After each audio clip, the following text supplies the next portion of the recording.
Alan Winfield, welcome to Hardtalk. Hi, delighted to be here, Stephen. You do have a fascinating title, Professor of Robot Ethics. I'm tempted to ask you first, what's most important to you? The engineering, the robotics, or the ethics, being an ethicist? Well, both are equally important. I am fundamentally an engineer, so I bring an engineering perspective to robot ethics. But I would say more than half of my work now is actually thinking about and you know, I'm kind of a professional worrier now. Would you say the balance has shifted, that over the course of your career, because you started out very much in sort of computers and engineering, that increasingly, as you've dug deep into the subject, in a sense, the more philosophical side of it has been writ large for you? Absolutely right, yes. Actually, it was really getting involved in public engagement, robotics public engagement 15 years ago that if you like, alerted me and sensitized me to the ethical questions around robotics and AI. Let's take this phrase, artificial intelligence. It raises an immediate question in my mind, how we define intelligence. Yes. So I wonder if you could do that for me.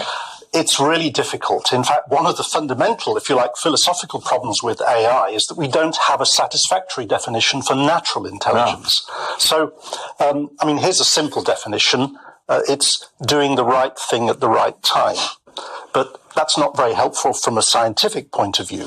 I mean, one thing that we can say about intelligence is that it's not one thing that we all have more or less of. What about thinking? Are we really, as we, in the course of this conversation, talking about the degree to which human beings can make machines that think? I think thinking is a dangerous word. It's an anthropomorphization, and in fact, more than that, it's a humanization of the term intelligence. A lot of the intelligence that you and I have actually has nothing to do with conscious reflective thought. So, you know, one of the curious things about AI is that what we thought would be very difficult 60 years ago, like playing board games, you know, chess, Go as it happens, has turned out to be not easy, but relatively easy. Whereas what we thought would be very easy 60 years ago, like making a cup of tea in somebody else's kitchen, has turned out to be enormously difficult. It's interesting you light upon board games so quickly, because in the news over the last few days, we've seen something really quite interesting. Google's DeepMind department has this machine, computer, call it what you will, the AlphaGo Zero, I think they call it, which has achieved astounding results playing this game. I'm not familiar with it, but a game known as Go. I think it's primarily played in China. Extraordinarily complex, has more computations, more moves in it, more sort of complexity than chess.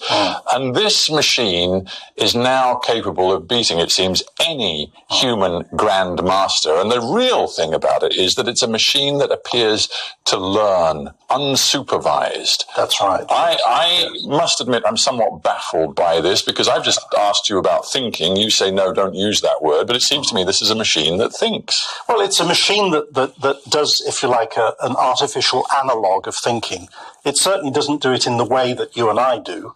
The technology is based on what are called artificial neural networks, and they are, if you like, an abstract model of biological networks, neural networks, brains, in other words, which actually we don't understand very well, curiously. But we can still make very simple abstract models, and that's what the technology is. But I mean, the way to think about the way it learns, and it is a remarkable breakthrough. I mean, it's. I don't want to overhype it, because it only plays Go. It can't make a cup of tea, you know, for you.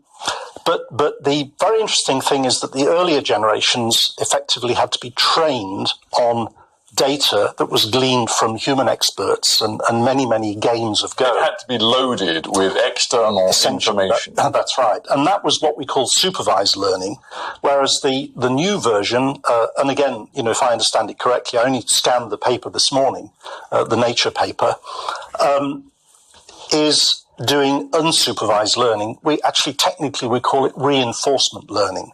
So the idea is that the machine is given nothing else than if you like, the game, the rules of the game, and its world is the board, the Go board and the pieces, and then it just plays essentially against itself millions and millions of times.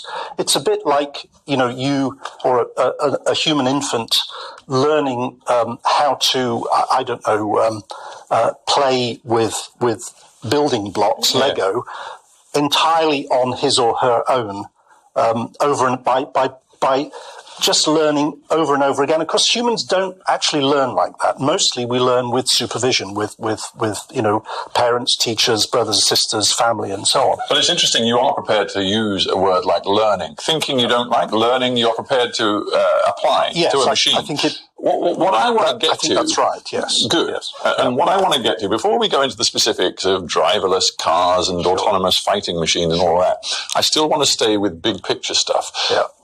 The human brain, you've already mentioned the human brain. It is the most complex mechanism we know of on this planet. In the universe, in fact. Is it possible, talking about the way in which Google Mind and others are developing artificial intelligence, that we can ultimately look to create machines that are as complex, with the billions and trillions of moving parts, if I can put it that way, that the human brain possesses? I would say in principle, yes, but not for a very long time. I think the problem of making an AI, or a robot, if you like, a robot is just an AI in a physical body, that is comparable in intelligence to a human being, an average human being, if you like, an averagely intelligent human being, is extraordinarily difficult. And part of the problem, part of the reason that it's so difficult is that we don't actually have the design, if you like, the architecture of human minds. But in principle, you think we can get it? Because what I'm driving at really is this principled philosophical question of what the brain is. To you, Professor, is the brain, in the end, chemistry? Is it material? Is it a lump of matter? Yes. It doesn't have any sort of spiritual or any other intangible thing. It is chemistry. In my view, well, I'm a materialist. Yes, the brain is thinking meat. But that's a bit of a cop-out, because you've added thinking meat. It's meat, and the way that meat is arranged means it can think. Exactly. So you could create something artificial, which, if it were as complex and as well arranged as human capacity could make it one day, it could also think. I believe in principle, yes. I mean, but the key thing is architecture.